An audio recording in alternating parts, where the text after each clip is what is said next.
নারায়ে তাকবীর।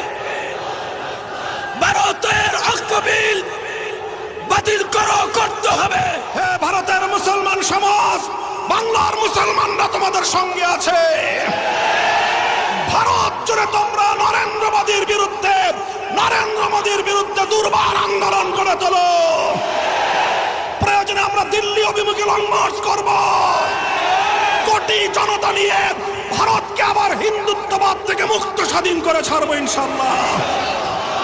প্রয়োজনে বাংলাদেশের সীমান্তবর্তী অঞ্চলগুলোতে ভারতের মুসলমানরা যদি নরেন্দ্র মোদীর বিরুদ্ধে কোনো কার্যক্রম গ্রহণ করে, বাংলাদেশের মুসলমানরা সীমান্তবর্তী এলাকাগুলোতে ভারত বিরোধী প্রতিবাদী কর্মসূচি পালন করবে ইনশাআল্লাহ।